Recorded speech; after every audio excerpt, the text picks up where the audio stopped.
encantada con esta mesa, no podía ser de otra manera porque es de lujo.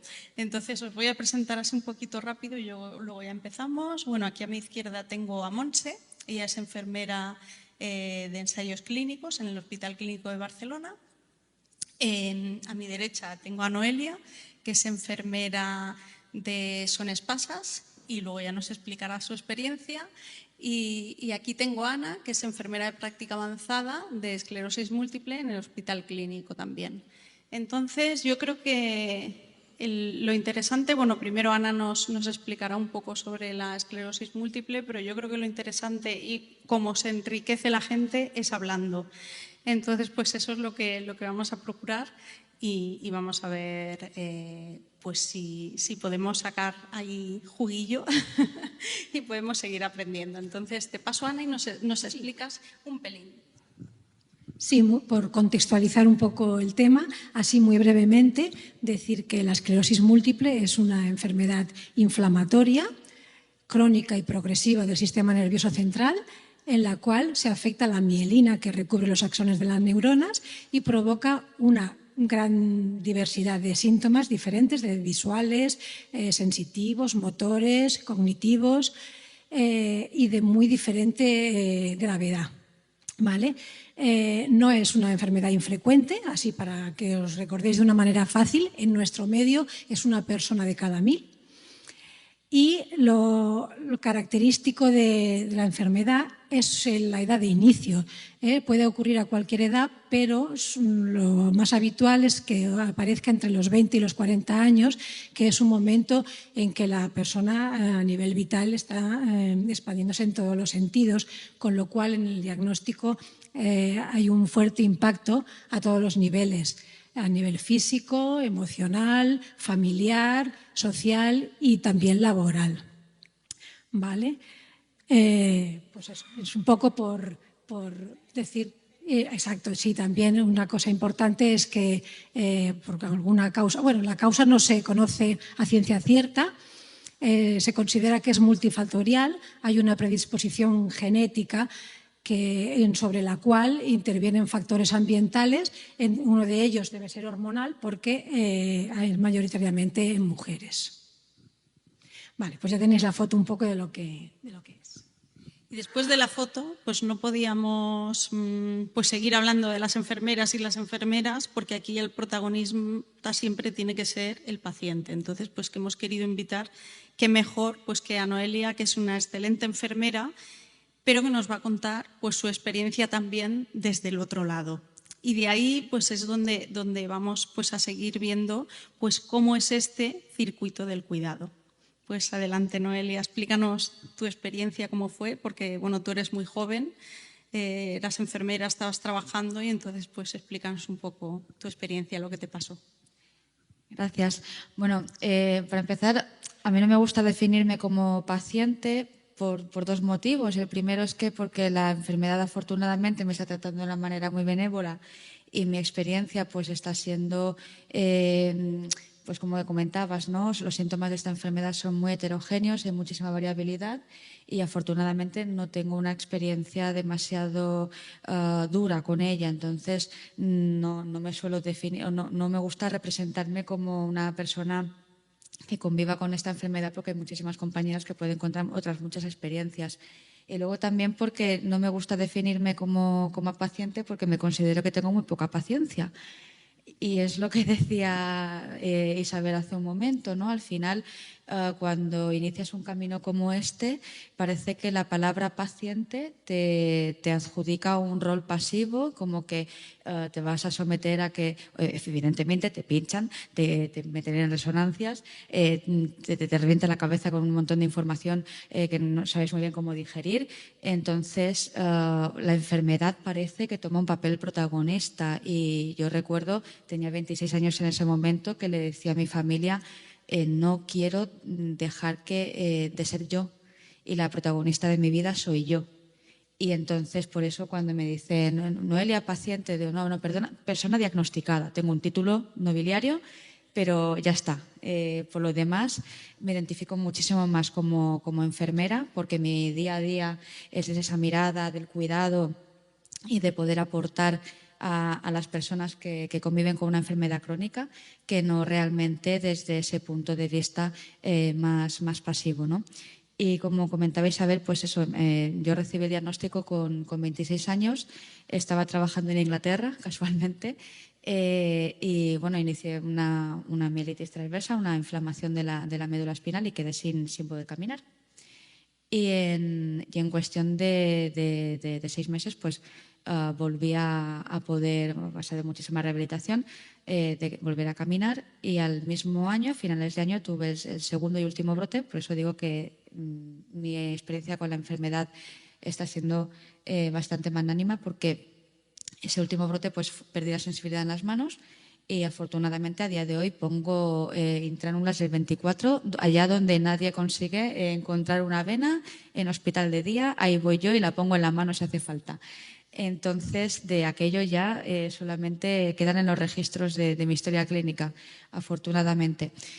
Pero pues la vida es curiosa y empecé por curiosidad para ver qué podía hacer con este nuevo paradigma vital, como tú comentabas, ¿no? Con tan joven. Empecé a estudiar el máster de neurociencias en mi universidad y casualmente pues el trabajo final pues fue como intentar darle una vuelta a un circuito asistencial para pacientes o personas con esta enfermedad. Que tuvieran un acceso más comunitario dentro de nuestra comunidad autónoma y a raíz de ahí empecé a trabajar en gestión de casos, a participar en programas como paciente activo, a la hora de proporcionar material para que las formaciones entre pacientes pues tuvieran una base pues científica, ¿no? Basada en evidencias, como precisamente Isabel ha estado contando hasta ahora. Y bueno, pues incluso pues he llegado a poder participar como profesora en pregrado, o sea, en la universidad. Actualmente ejerzo parte de la asignatura de neurodegenerativas, ¿no?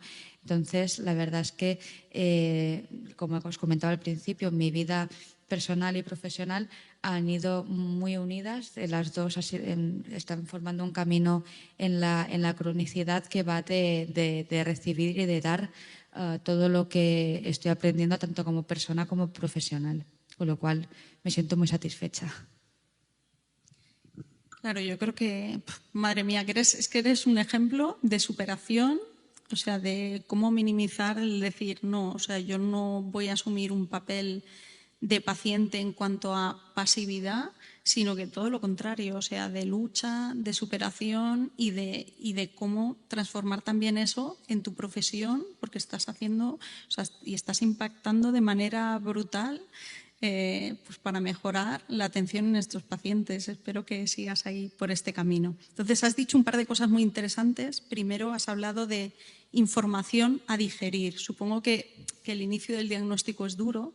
Entonces, pues aquí tenemos a Ana, que yo quiero que nos explique también pues cómo es los protocolos de cuidados que tienen, que hace la enfermera de práctica avanzada de esclerosis múltiple, si hacéis algún tipo de soporte en el diagnóstico más adelante, pues cuéntanos un poquito. Bueno, la enfermera de práctica avanzada o enfermera especializada, yo creo que tiene una labor muy importante durante toda la trayectoria de la enfermedad. Es una trayectoria larga porque suele iniciar en una edad muy joven y prácticamente no acorta la esperanza de vida, o sea que hay una larga trayectoria de enfermedad y en todo momento las enfermeras tenemos ahí una labor muy importante. Pero sí que creo que hay algunos momentos más punta, ¿no? Que el paciente, bueno, yo digo mucho paciente, porque es más corto que persona diagnosticada, no por otorgarle un papel pasivo, pero me sale mucho así. Ya he perdido el hilo de lo que iba a decir. Así, puntos de la trayectoria de enfermedad en los que el paciente puede necesitar quizá un poquito más de ayuda, ¿no? Y uno de ellos es el momento del diagnóstico, el diagnóstico reciente.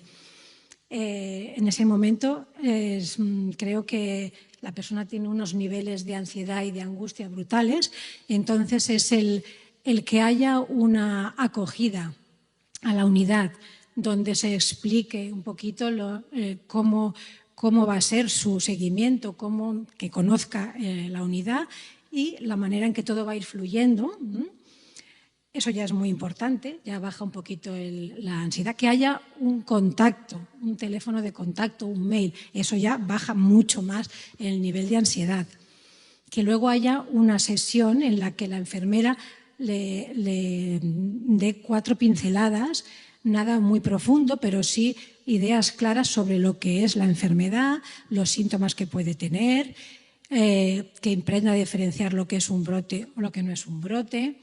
Bueno, 4 ideas claras y cómo tiene que actuar y escuchar en esa visita de acogida que decimos, aparte de informar sobre todas estas cosas que son importantes, escuchar lo que le preocupa a la persona, escuchar preguntas y 1000 cosas que se le vienen por la cabeza. Aparte de otro punto muy importante para poderle empoderar y poderle dar herramientas, es informar sobre dónde buscar información fiable en la enfermedad e informar sobre asociaciones y grupos en los que él mismo pueda buscar ayuda. Mira, has dicho cosas, van saliendo ahí cosas súper interesantes. Entonces, cuando has hablado de acogida, pues a mí me viene en mente algo que ha ido saliendo, pero siempre hay que seguir reforzando, que es al final que la enfermería de práctica avanzada está muy integrada en un equipo pues multidisciplinar de varios profesionales y que al final, nosotros hoy nos hemos centrado mucho en hablar en esta figura, pero al final somos parte de un equipo y parte de un todo. Y dentro de este equipo pues está Monse. Ella es enfermera de ensayos clínicos y ella nos va a aportar también, y ahora que nos explique un poco pues cómo es, cuándo un paciente le llega para ensayos clínicos, cuál es su rol en este momento, o sea, cómo el paciente, supongo que cuando te llega ya ha tenido una trayectoria, ¿no? Ya ha tenido varios brotes o ha tenido algún... No siempre, o algún tratamiento que no le ha funcionado, o cómo es. Pues explícanos. Depende. Buenos días. Bueno, los pacientes, vamos a ver, en los últimos 10, 15 años hemos tenido muchísimos tratamientos. Actualmente tenemos unos 16, creo, tratamientos orales, subcutáneos, endovenosos, que se ponen los pacientes en domicilio, que se les ponen en el hospital de día. Pero durante ese periodo previo, los tratamientos prácticamente los únicos que habían eran 4, que eran inyectables, subcutáneos. Entonces, una de las cosas por las que muchos pacientes bogaban era por tener un tratamiento oral que les creara más independencia, por lo que durante todo el tiempo de estudio de esos tratamientos orales ha habido muchos pacientes que no han empezado un tratamiento convencional. ¿Por qué? Se les ha ofrecido el convencional o se les ha ofrecido un ensayo y muchos han preferido empezar en un ensayo clínico porque el tratamiento era oral, cosa que no podían hacer con los tratamientos que tenían. De hecho, tengo pacientes que ahora pasan a tratamientos que se han aprobado, que nunca habían estado en un tratamiento convencional, pero eso les había dado la oportunidad de empezar a tomar un tratamiento pues 13, 14, 15 años antes, ¿no? Eso por un lado. Luego también es cierto que hay otros tratamientos en los pacientes que tienen o mayor discapacidad o que entran en la fase más progresiva de la patología. Por desgracia, prácticamente no hay tratamientos. Entonces, en fase progresiva se ha aprobado uno, pero que está yendo así, y en la fase que se llama primaria progresiva, que son los pacientes que progresan desde el inicio, hay un solo tratamiento aprobado, pero realmente no cubre a todos los pacientes, porque a partir de 55 o 60, creo que es, ya no se les puede poner, no está aprobado por ficha técnica. Estos pacientes entran en ensayos clínicos, porque la alternativa es nada. Entonces, muchos de esos pacientes, a la que se les valora lo que tienen, dicen, pues yo quiero entrar en un ensayo clínico, ¿no? Entonces, nuestra función como enfermera dentro del ensayo clínico, aparte de hacer las tareas típicas que hace cualquier enfermera, ¿no? Todas las técnicas de administración, educación de tratamientos, seguimiento, las constantes, los electros, los análisis, todo eso, por ser enfermeras podemos tener la función de coordinadoras de los ensayos clínicos. Y esa es una figura que dentro de un ensayo clínico yo creo que es clave, porque es el nexo entre el personal médico, el equipo médico, tanto el nuestro como de otras especialidades, el paciente y el promotor del ensayo. O sea, la coordinación está en todos los puntos, ¿no? Participa en todas las visitas, tanto en el inicio como en el final del ensayo. Es quien se encarga de recoger toda la documentación, de estar con los monitores cuando vienen, de organizarle todas las visitas al paciente y para el paciente su punto de referencia, ¿no? Porque el paciente contacta con esa enfermera cuando tiene cualquier duda sobre el tratamiento que está haciendo o sobre si tiene que hacer otro, ¿no? Hay interacciones con los fármacos, nos tienen que preguntar, pues me voy a tomar tal cosa, ¿puedo hacerlo, no puedo hacerlo? El paciente que está en un ensayo está como muy cuidado, ¿no? Se les ve mucho más a menudo y al final crean un vínculo con nosotros, la verdad es que muy estrecho, con el equipo en general, pero en el ensayo quizá por el hecho de tener esa mayor frecuencia, ¿no? Pues hace que estén más unidos a nosotros, ¿no? Cuando terminan el ensayo a veces es, bueno, ¿y ahora qué tengo que hacer? No sé muy bien, hasta ahora me lo dabais todo hecho. Vale. Claro, en este sentido has hablado cosas muy interesantes porque, claro, un ensayo clínico es como muy riguroso, tiene unas visitas como muy definidas y no sé si, seguro que sí, con enfermeras de práctica avanzada, pero quiero la opinión de Noelia en cuanto a que tú crees, o sea, ¿cómo te has sentido tú en el circuito de tu cuidado? ¿Tú has tenido enfermeras pues, de ensayos clínicos que estés pendiente que puedas consultar? O como decía Ana, o sea, que el proporcionar un mail, un contacto de teléfono, una educación sanitaria. ¿Tú has reconocido esta figura? ¿Crees que se tiene que desarrollar más? Y luego también bueno, luego te pregunto sobre las asociaciones porque me parece muy interesante y también quiero que hables de esto. Bueno, desde mi experiencia, el papel de la enfermera es que es fundamental, sobre todo, como decían al principio, por el tema del acompañamiento. Porque, como decíamos al principio, es muchísima información y como tú decías al principio, no es informar tanto, sino educar, y educar lleva un proceso. Has comentado muy bien, ¿no? Toda la ansiedad que se genera por toda esta nueva situación. A la esclerosis múltiple se le llama la enfermedad de la incertidumbre, porque al ser tan incierta por su origen precisamente inmunológico, nunca sabes estos brotes cuándo van a suceder, dónde van a suceder, en qué área neurológica vas a tener una deficiencia, cómo va a quedar, si esa discapacidad producida va a quedar permanente o va a remitir, en el caso de la recurrente remitente. Entonces, esa incertidumbre te acompaña a diario, tienes que aprender a vivir con ella. Con los años aprendes que la vida en sí es incertidumbre, ¿no? Y que precisamente cuando eres joven pues todo está abierto, ¿no? Pero tener un acompañamiento de personas tan involucradas como las enfermeras, precisamente, en todo este camino, lo hace muchísimo más llevadero, porque puedes tener muchísima información y saber precisamente cómo funciona todo, pero en ese momento de ansiedad, de estrés, de angustia vital, poder girarte y mirar a tu referente y decirle tengo miedo, a pesar de todo lo que sé, estoy asustada, eso no tiene precio.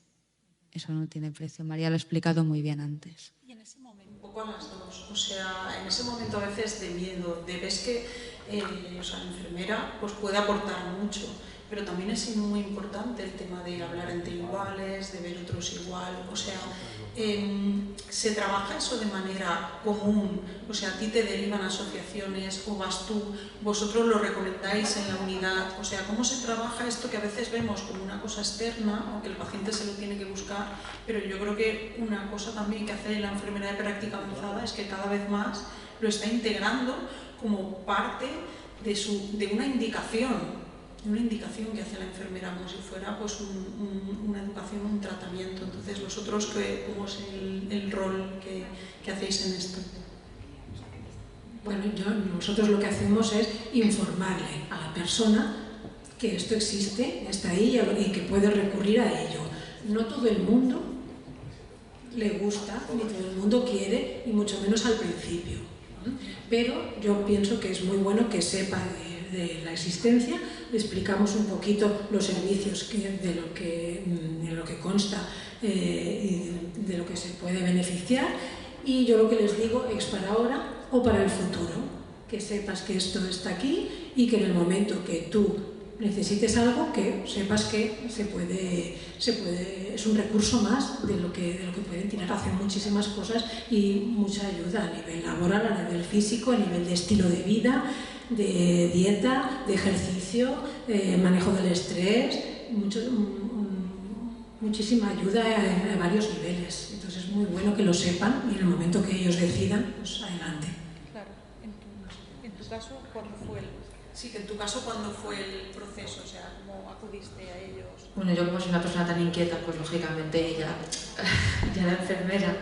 Entonces, a mí los pacientes ya me habían enseñado con su actitud, ¿no? la resiliencia, que a veces sale de los momentos más duros, ¿no?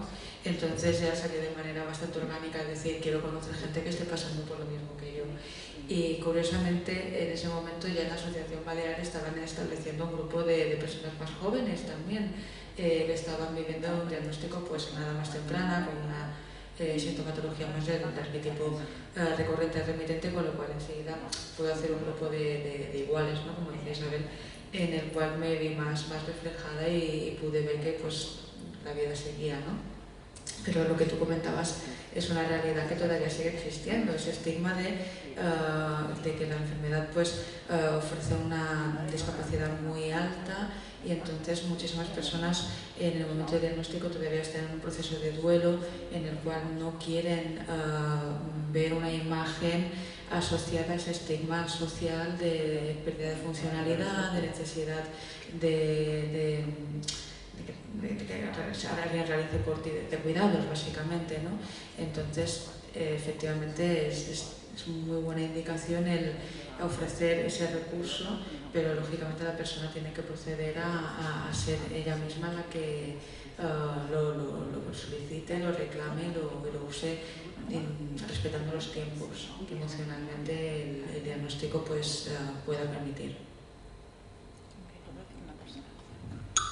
Aunque, por cierto, gracias a la cantidad de tratamientos que realmente han ido saliendo, la esclerosis múltiple de ahora no es la misma de hace 20 años, por ejemplo, ¿no? La sociedad en general tenía también un estigma, o el propio paciente, ¿no? Es esclerosis múltiple, era silla de ruedas, y esto no es así. Por suerte para la gran mayoría de pacientes, ¿no? Sí que es cierto que hay una parte progresiva y una parte de discapacidad. Incluso los pacientes que al inicio no tienen nada, hay un porcentaje que con el tiempo desarrollarán una parte de discapacidad, y hay otros que realmente cuando tienen la fase, o sea, el tipo de patología que se llama primaria progresiva, esos sí suelen acabar en silla de ruedas, la gran mayoría. Pero por eso mucha gente al inicio, cuando la diagnostican, tiene ese miedo de decir, uy, esclerosis múltiple, ¿no? Voy a ver gente en silla de ruedas, yo no me quiero ver así y no ahora, ¿no? Aunque sabes que con el tiempo, pues a lo mejor no van a estar nunca de esa manera. Por ejemplo, yo creo que siempre hemos hablado, ¿no? Lo habéis dicho, el estigma, el miedo, esto condiciona o puede condicionar que a veces un paciente pues no acuda al hospital cuando tiene un brote o cuando tiene síntomas, y en qué medida una enfermera, que puede ser un contacto un poco intermedio, un poco más cercano, más empático, o sea, puede ayudar a favorecer a que acuda al hospital cuando lo necesite. O sea, ¿a ti te ha pasado el tenerlo más cercano? ¿Crees que una enfermera puede ayudar en este sentido? Desde luego, la enfermera al final tenemos ese rol más cercano, con mucho feedback de idas y venidas, de cómo va evolucionando la información y cómo vas interiorizándola y sintiéndote cómodo dentro de esa nueva situación, ¿no?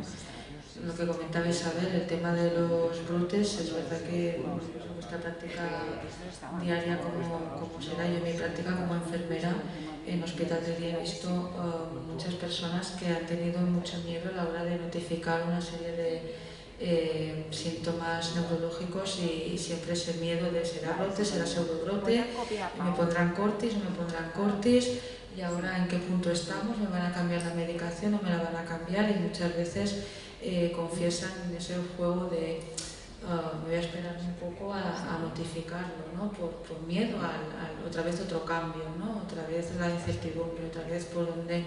y creo que, bueno, me incluyo como enfermera porque al final pues también es mi día a día, ¿no? Tenemos esa capacidad de estar al lado y animarles a que, bueno, es un cambio, pero no quiere decir que sea un cambio mucho menos a peor, ni mucho menos que vaya a, como decía la compañera, ¿no? A día de hoy la batería de fármacos que hay ayuda muchísimo a que la patología esté controlada y la progresión esté muchísimo más controlada, que es precisamente el objetivo. Que el inicio temprano, ¿no? Está muy demostrado que el inicio temprano frenará esa evolución de la patología, ¿no? Hay pacientes que son reacios, como el tratamiento no es como el que le duele la cabeza, te tomas un paracetamol y se te quita el dolor de cabeza, no es así. El tratamiento es una apuesta para tu futuro. Entonces es como una reserva que va viendo ahí y que hace que pueda cambiar el curso de esa enfermedad, ¿no? Entonces hay pacientes que como no lo ven físicamente, bueno, yo estoy bien, cuando esté mal ya me tomaré algo. Y ahí creo que hay una labor importante de hacer ver al paciente que a veces cuando llegue él ya, ¿no? Ahora lo necesito, quizá ahora es demasiado tarde, ¿no? Empezarlo porque lo que se pierde no se recupera, eso cuesta mucho, las secuelas que puedan ir quedando es difícil. Por lo tanto, nuestro papel en que, ¿no? El tratamiento es importante, que lo empiecen cuanto antes y que sean adherentes. Es importantísimo en la educación sanitaria, la educación terapéutica de los fármacos, aparte de educar bien en cuanto a la técnica, si es inyectable o a cómo tomarlo, efectos adversos, cómo manejarlos. Todo eso es vital, ¿no? Pero además de todo eso, trabajar la adherencia, que el paciente entienda el por qué necesita tomarse ese tratamiento cuando está a lo mejor asintomático, perfecto, sin ningún síntoma, y se va a tener que administrar un tratamiento que sí que le va a provocar algún malestar. Entonces eso en muchas personas es un caballo de batalla y es una labor muy enfermera el estar ahí durante todo el proceso para que no lo deje. La verdad es que tenemos poco tiempo, es súper interesante, pero tenemos que ir acortando. Entonces yo no quisiera irnos de esta mesa sin también visualizar un trabajo muy importante que habéis hecho en investigación. Porque yo venía pensando y digo, es que hay enfermeras pues que enseguida se les ve unas dotes de liderazgo, que saben hacerse muy visibles, y hay otras pues que son a lo mejor como Ana o como Monse, pues que parece que pasan desapercibidas, pero son como ese bote de perfume pequeñito que abres y con una gota huele muchísimo y dura todo el día. Entonces yo creo que hay que visibilizar también el trabajo que se hace y habéis expuesto pues muchas cosas de vuestro trabajo en la clínica, pero también estáis haciendo muchas cosas en cuanto a investigación. Entonces eso es muy importante.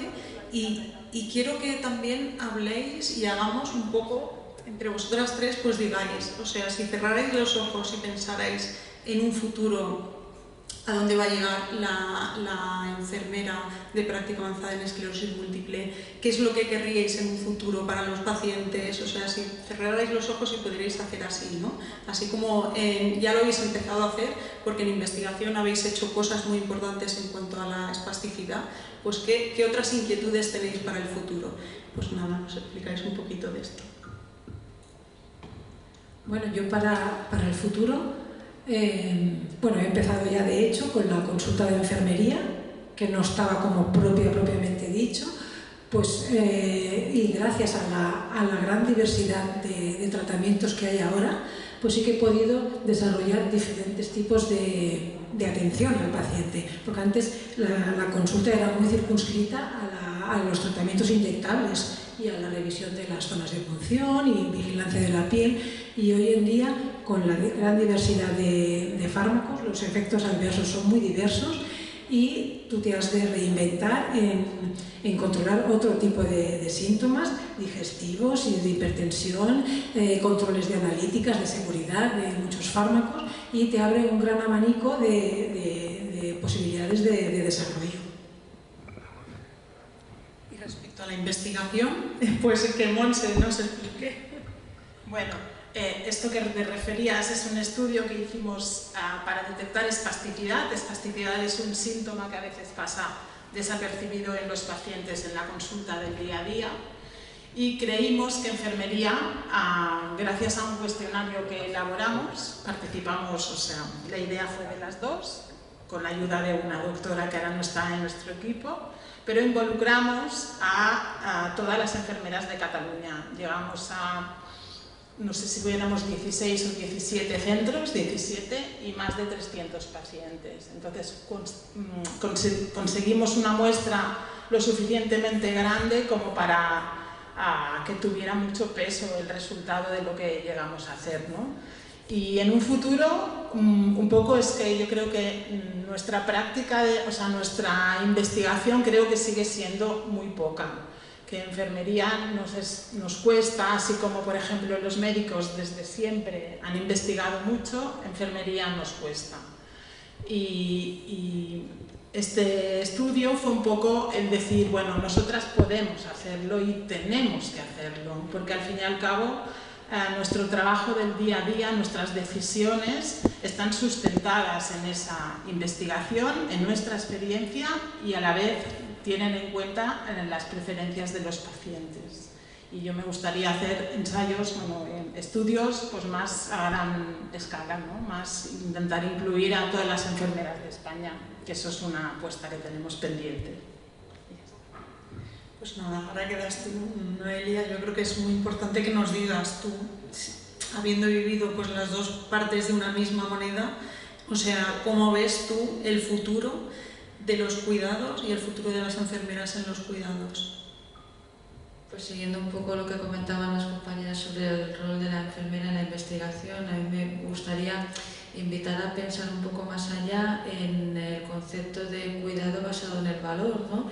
Y que muchas veces nos quedamos en intervenciones dentro de lo que es nuestro ámbito asistencial, pero que realmente en una persona en un proceso de cronicidad su percepción de cómo el cuidado es eficiente va más allá de cómo entonces su vida diaria puede ser efectiva dentro de ese cuidado, ¿no? Entonces, las nuevas investigaciones que se están haciendo en calidad de vida incluyen pues cómo toda su esfera social, laboral, familiar ha vivido ese cambio y si ha podido adaptarse esa persona a su entorno de manera satisfactoria. Con lo cual me gustaría pues invitar a valorar, como ha hecho Isabel en sus estudios, también la experiencia de las personas en este ámbito de la cronicidad, y creo que nosotras tenemos un peso muy importante por todo el trabajo longitudinal que hacéis de cara a todos los años que trabajáis con las personas que están viviendo con una enfermedad crónica como la esclerosis múltiple. Y bueno, como pincelada final, solamente decir que, como ha dicho antes María, la empatía, bueno, yo creo que es primordial, que todos somos personas que en algún momento tendremos una situación de salud complicada o un familiar que vivirá una situación de salud en la que nosotros les apoyaremos, y realmente mi pequeña experiencia me ha ayudado casi a ser mejor enfermera por poder tener más facilidad de conectar emocionalmente con las necesidades que las personas a las que atiendo a diario pues me están refiriendo. Y bueno, es un pequeño mensaje de esperanza para decir que sigáis trabajando con ilusión, que creo que nos hace falta. Pues muchas gracias.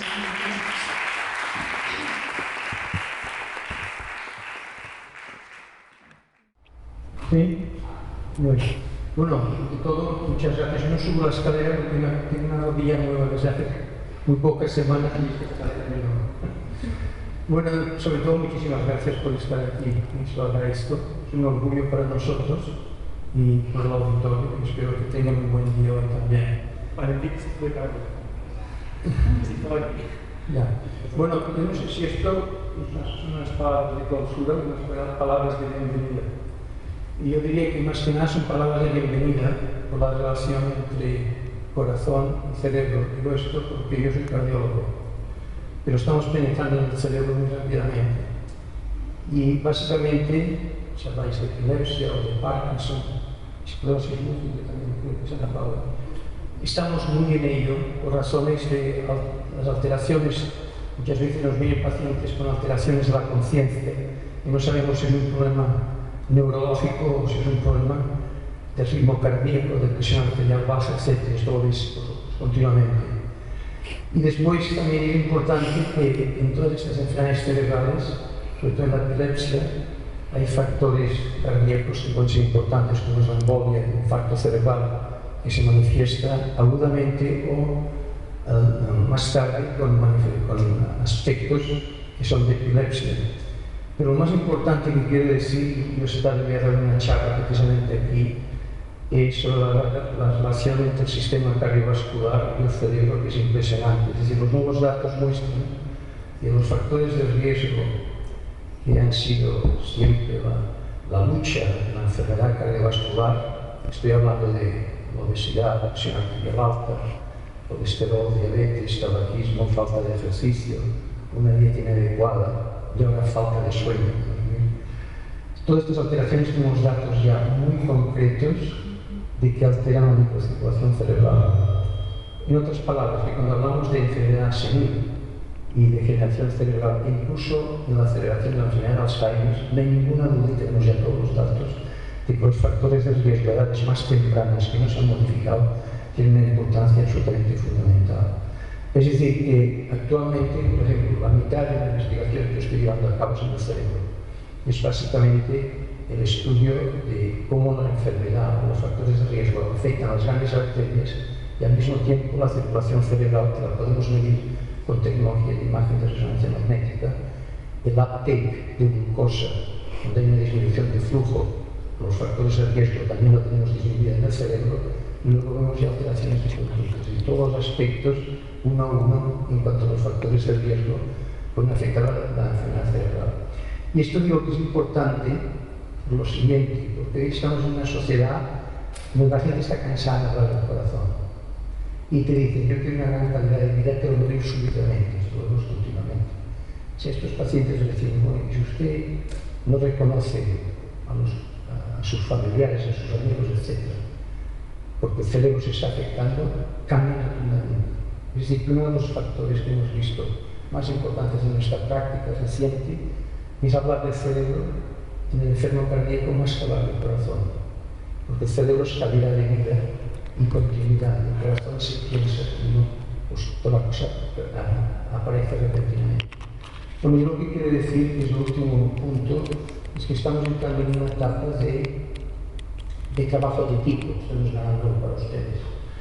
Pero sí que quiero decir que el papel de las enfermeras y los enfermeros es fundamental. Es decir, nosotros como médicos, yo he visto que esta transición, pero yo la he apoyado siempre desde el principio. Es decir, es que todos tenemos una misión, pero el papel que ustedes están entrando en una gran responsabilidad, porque el médico no tiene tiempo, es impresionante. Es decir, que ustedes los veo ya más médicos que médicos. Y es una realidad, por lo cual, cuando yo he visto el título del simposio de esta mañana, creo que se hablaba de epilepsia, pero creo que han hablado más, pues en todas las enfermedades neurológicas y cardiovasculares, hoy en día ustedes tienen un papel absolutamente fundamental y va a aumentar progresivamente, por lo cual termino diciendo felicidades, que ustedes tengan el título que tienen y lo que hacen, y sobre todo, pues muy orgulloso de que hayan venido hoy a Cardona y pues que den esta auditorio. Muchas gracias.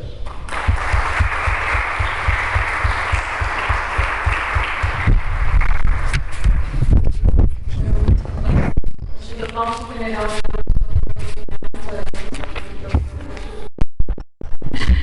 y adelante, no soy un poco Mónica y nada, pero estamos muy interesadas en ver cómo acaba nuestro debate, así que adelante. Bueno, pues continúa, Guada. A ver qué te queda por decir. Es que... Perdona, es un momento un poco surrealista. Cuando se necesita. Bueno, pues vamos a hacer un poco, vamos a visualizar pues un poco qué barreras tenemos, qué inconvenientes a veces nos encontramos las enfermedades de práctica avanzada. Entonces, para eso, nada mejor que un debate, y siento un poco que a Guada le ha tocado la contra, pero yo creo que en algún momento todas las enfermeras en nuestros puestos de trabajo, seguro que aquí hay gente que, pues eso, muy luchadora, pues que todavía su puesto de trabajo no está reconocido como práctica avanzada, que tiene que luchar pues, contra inconvenientes, contra la incomprensión, muchas cosas. Entonces vamos a ver un poco pues cómo es esto. Entonces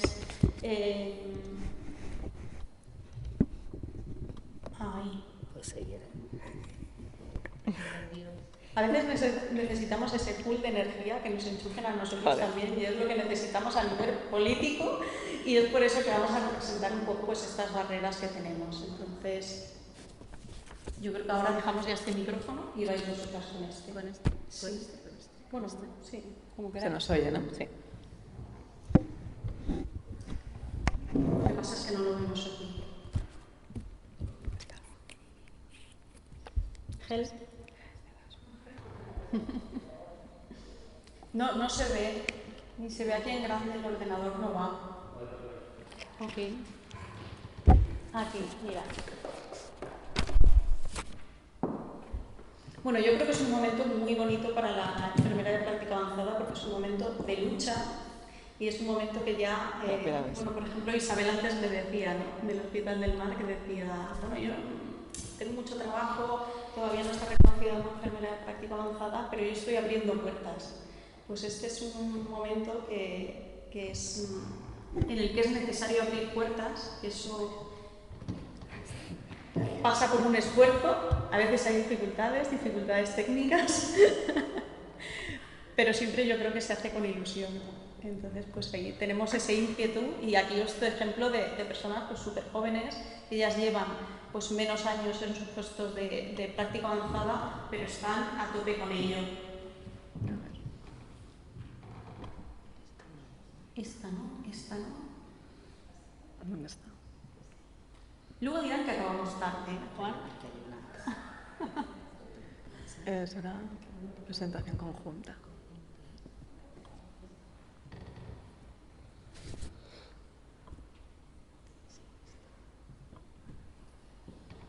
Yo bajo, ya os vedo. A mí no me gustan los conflictos, aquí os veis. Bueno, pues muchas gracias, Isa, por la presentación, y muchas gracias también al comité organizativo que nos ha invitado a hacer este debate, y a mí sobre todo pues que salgo como con la parte positiva, que es pues la defensa de esta figura, ¿no? Entonces, pues nada, igual vamos a empezar. Empieza. Y bueno, pues voy a empezar con aquí he copiado en la cámara, que aunque no lo sabía, pero bueno, para mostrar un botón, yo creo, ¿no? O sea, aquí somos las enfermeras de práctica avanzada de neurología del Hospital Clínic, ¿no?, defendiendo pues nuestros hallazgos a nivel de investigación, ¿no?, en diferentes congresos, que al final pues es un poco la defensa, ¿no?, de la práctica clínica que realizamos a diario con nuestros pacientes, ¿no?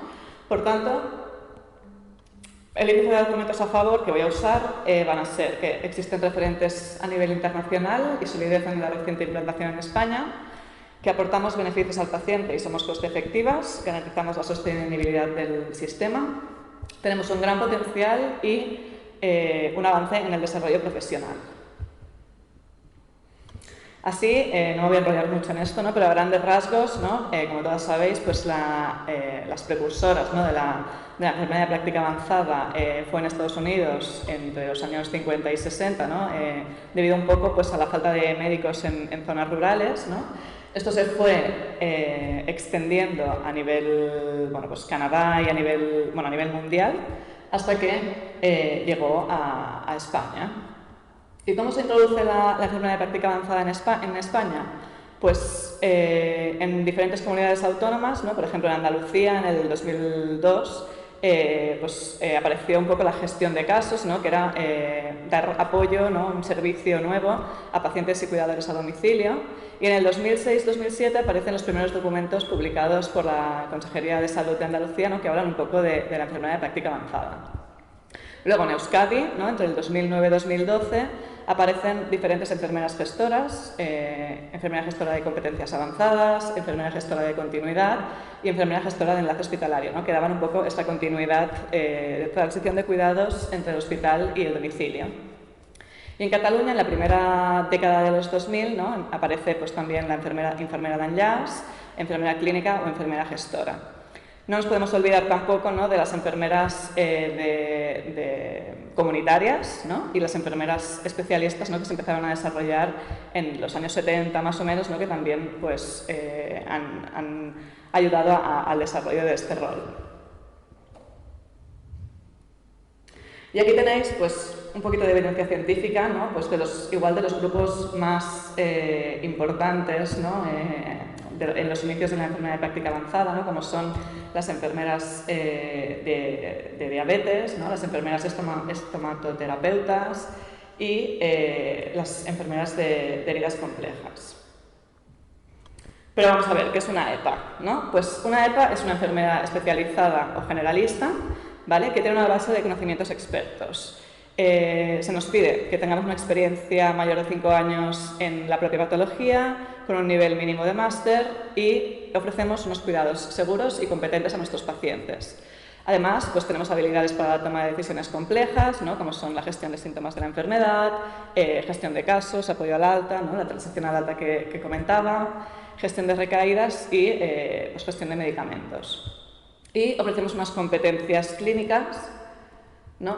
¿Cuáles son? Pues básicamente la práctica asistencial directa, la colaboración interprofesional, educación y formación, investigación y práctica basada en la evidencia y el liderazgo profesional, clínico e institucional.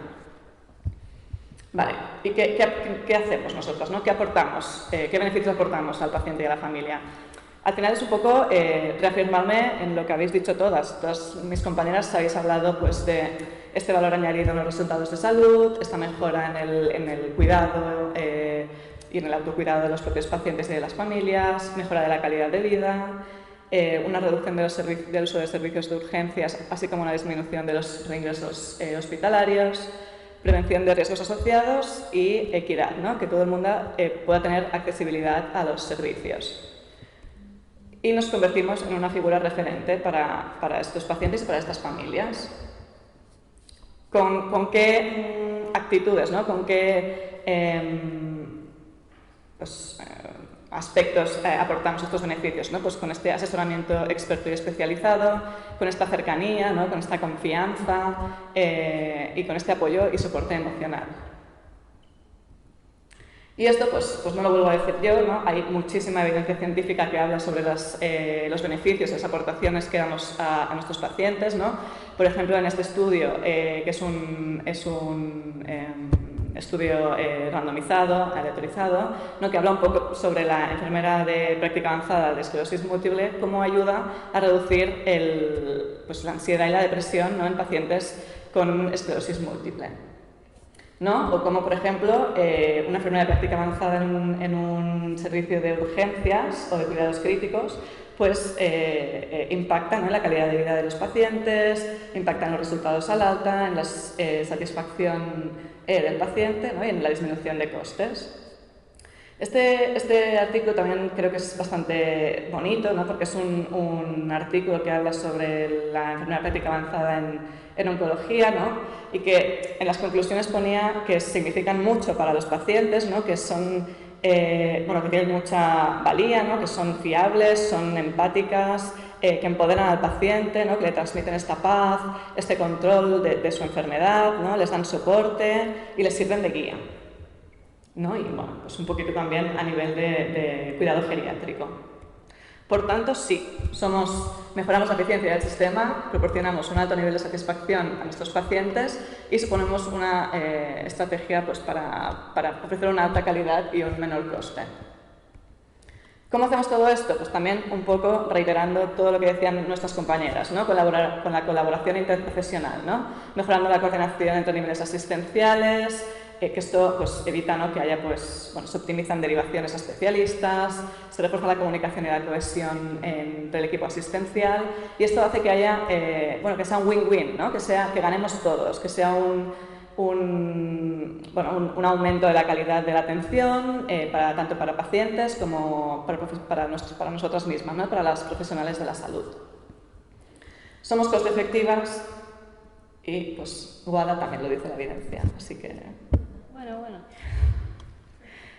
Y tenemos un gran potencial, ¿vale? Estamos presentes en la gran parte del proyecto, del proceso de la enfermedad, ¿no? Desde que le diagnostican al paciente la enfermedad, durante el ingreso, hasta pues, un poco la transición al alta y cuando el paciente nos necesita. Somos consultoras de otros profesionales, educamos al paciente y a la familia y todo esto pues, ofreciendo una visión desde un modelo más biopsicosocial.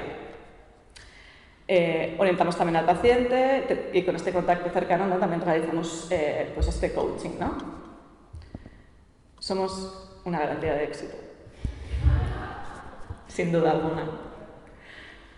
Y esta figura, ¿qué nos aporta a nosotras, a las enfermeras que desarrollamos este rol? ¿Qué nos aporta? Pues nos aporta estar motivadas, ¿no? Porque al final estamos realizando un rol autónomo, ¿no? Que hace que intentemos superarnos día a día, nos desarrollamos profesionalmente y de manera constante y esto, al menos para mí, equivale pues, a una satisfacción tanto personal como profesional.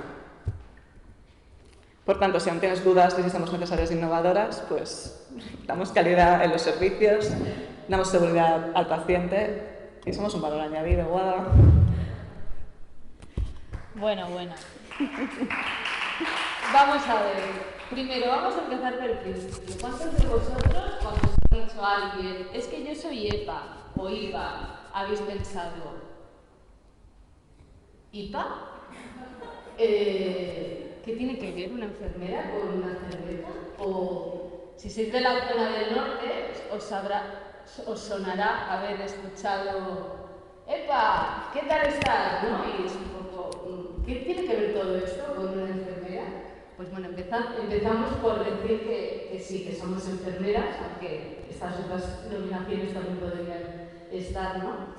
Mis argumentos en contra van un poco dirigidos a que decís que esto de la EPA es algo innovador, pero a ver, todas hemos tenido siempre cuando empiezas en un trabajo una persona, una enfermera que era como tu compañera referente, ¿no? Como la persona que lleva allí más tiempo y era la que siempre preguntaba lo que pasa, que no le habían puesto el nombrecito. Luego, en el caso de la EPA, el problema que hay es que no hay una definición del puesto de trabajo, empezando por el nombre, que ahora a continuación lo desarrollaré. Hay una rigidez en las estructuras organizativas que no favorece que haya cambios. Hay desde los compañeros, tanto otras enfermeras como otros compañeros del hospital, hay un desconocimiento de las funciones realmente que hacemos las EPAs. Y luego hay una falta importante de recursos, tanto de infraestructura personales como económicos. Y finalmente, por culpa de todo esto, pues hay una falta de reconocimiento de la figura, tanto a nivel de promoción personal como económica. Y ahora vamos con lo del nombre, porque claro, esto del nombre EPA o gestora de casos, o enfermera clínica, o especialista, o enfermera de referencia, el problema es que no tenemos un nombre, o sea, al final hay muchos nombres y ninguno está como definido, ¿no?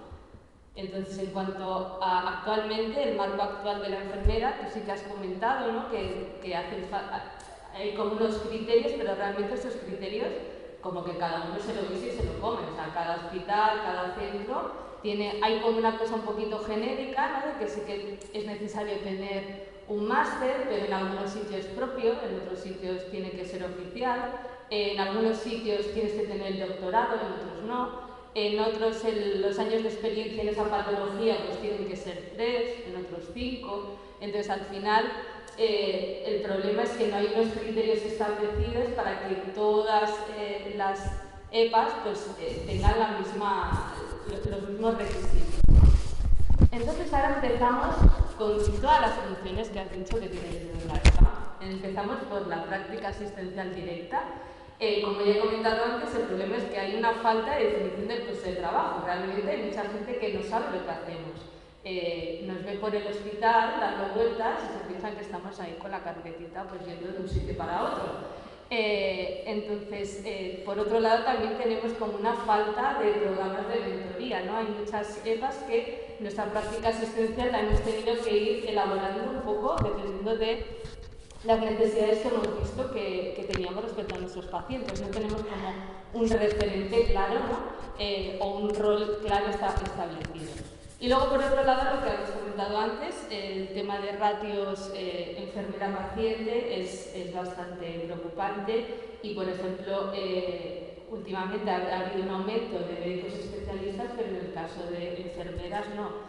Yo en mi unidad, por ejemplo, a nivel así de comentario, hay 5 neurólogos y una enfermera. Entonces, los ratios son un poquito variables. En cuanto a la colaboración interprofesional, pues es lo que hablaba antes, claro, hay muchas veces que esta colaboración es un poco complicada porque los propios compañeros no saben realmente cuáles son las funciones que tiene, desconocen la aplicabilidad y los beneficios.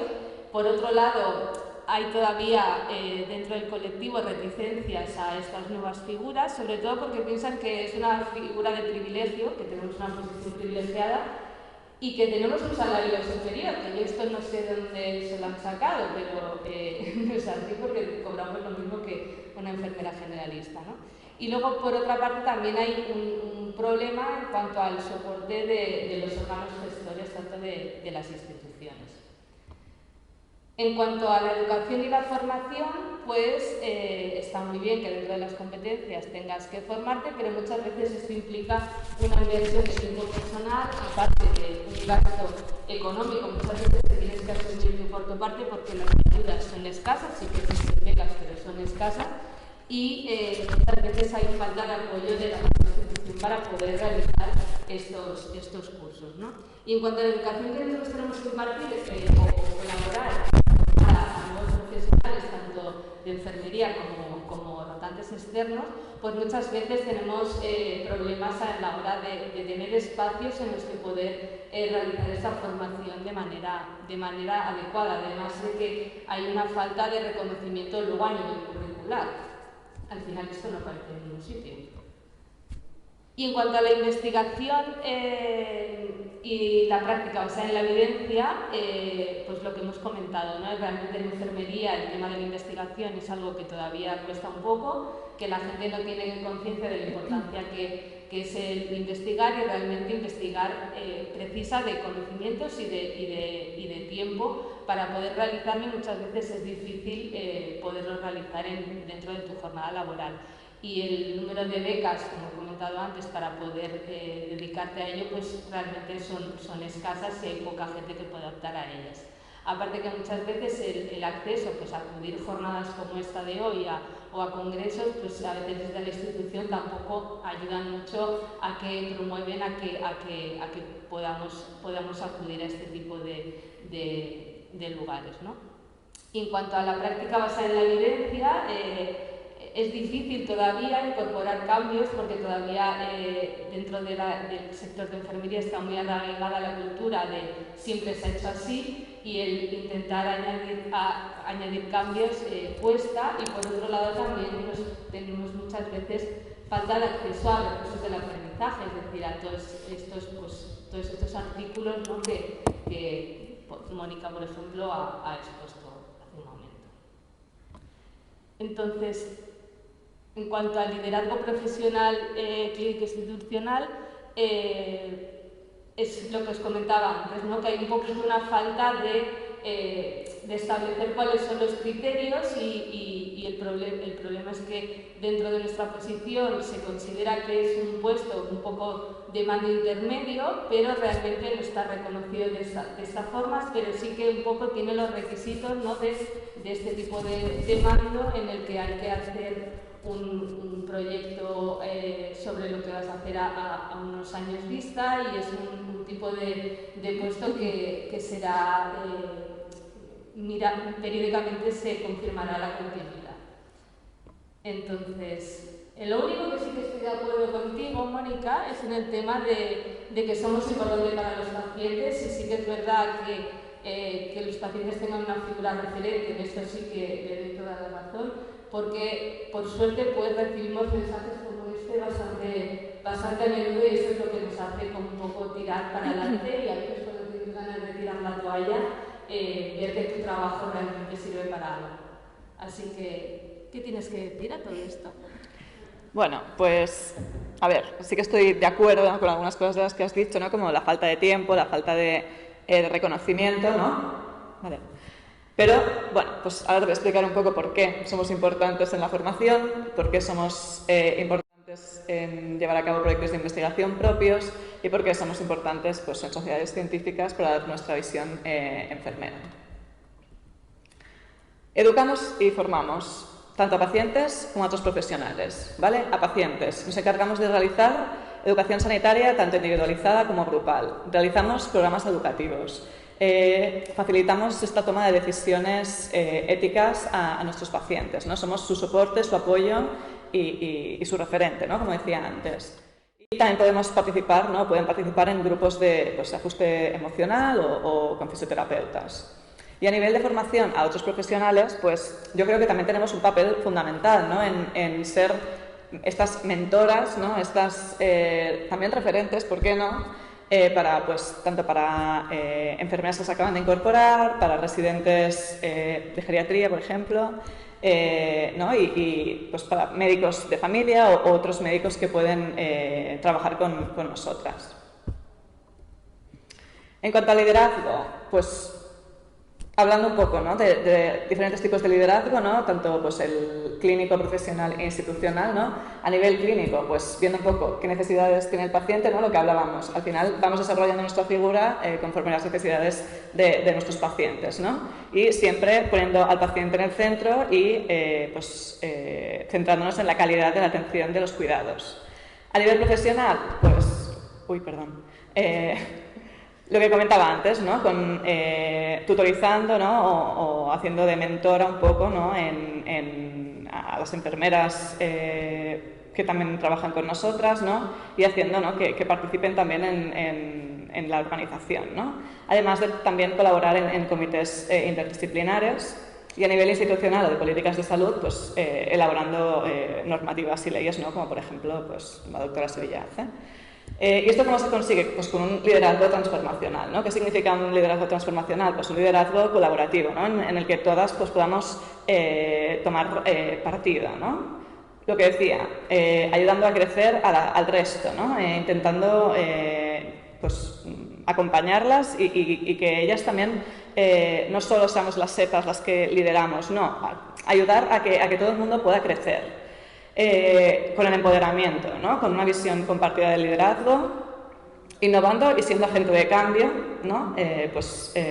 Identificando qué cambios hay que hacer en nuestras unidades, ¿no? Identificando qué cosas hay que cambiar, qué protocolos hay que realizar, ¿no? para ayudar, ¿no? a aumentar la calidad de nuestros servicios, ¿no? Y el activismo político, ¿no? Pues hacer política tanto en la vida pues, personal como en la de nuestros pacientes. Y en cuanto a la investigación, pues, a ver, somos nosotras, tenemos un papel fundamental, ¿no? En generar evidencia como en utilizar esta evidencia para cambiar, pues, lo que decíamos, ¿no? Para cambiar las cosas, para cambiar los protocolos, para pues, transformarnos, ¿no? También haciendo un poco hincapié a lo que decía Montse, ¿no? De que las enfermeras pues, no nos cuesta investigar, ¿no? Yo creo que aquí ha habido un cambio y que habrá un cambio, ¿no? Generacional, ¿no? Yo creo que va un poco ligado también al Plan Bolonia, ¿no? El grado, por ejemplo, pues sí que yo ya di metodología de la investigación, ¿no? Y se empezó a dar importancia a la investigación. Por tanto, pues yo creo que pues a partir de ahora habrá un cambio en darle esta importancia que tiene la investigación enfermera. También participamos en ensayos clínicos, desarrollamos proyectos propios de investigación y desarrollamos y lideramos auditorías para mejorar la calidad de vida de nuestros pacientes. Y pues innovamos, ¿no? Lo que decíamos, vemos las necesidades de nuestros pacientes y pues generamos ideas y proyectos que mejoren la seguridad y efectividad de nuestros pacientes. Y bueno, pues aquí tenemos varios ejemplos, ¿no?, de la práctica avanzada en ictus, cómo se está desarrollando, ¿no?, y de la práctica avanzada en demencia, también cómo se está desarrollando. ¿Ya te he convencido, Guada? Bueno, a ver. Bueno, pues eso, Mónica, que yo también vengo con evidencia científica, porque las enfermeras también investigan. Perdón. Bueno, esto es de... Perdona, es que me he ido. Estos dos artículos un poco lo que vienen a decir es que el problema de que no se puede desarrollar el rol es un poquito porque hay una serie de barreras, ¿no?, que serían la falta de mentoría, la falta de apoyo de la alta gerencia de las instituciones y los colegios, no formar parte de grupos para actuar a nivel estratégico y luego el contexto económico de recortes, ¿no?, que estamos sufriendo últimamente, a pesar de que tengamos pues, los conocimientos y las habilidades expertas para poder llevar todo esto a cabo. Y vuelvo otra vez al principio, hay mucha gente que piensa que esto es la enfermera de práctica avanzada y en realidad es esto. Entonces, como conclusiones, sí que me has convencido en que... Venga, sí que me has convencido en que la enfermera de práctica avanzada es una figura muy necesaria, ¿no?, sobre todo para ser figura referente para los pacientes, y para poder ser figura referente pues es necesario que hagamos todas estas funciones, ¿no? Y al final somos un poquito como el pez carpacoy, que no sé si lo conoceréis, que es un tipo de pez que aparentemente es un pez común, pero que tiene la capacidad de adaptar su tamaño al tamaño del estanque. Entonces es un poquito lo que nos pasa a nosotras, ¿no?, que tenemos las capacidades necesarias, pero a veces el estanque que tenemos es un poco pequeño y no nos podemos expandir. Y muchas gracias. Gracias a todas.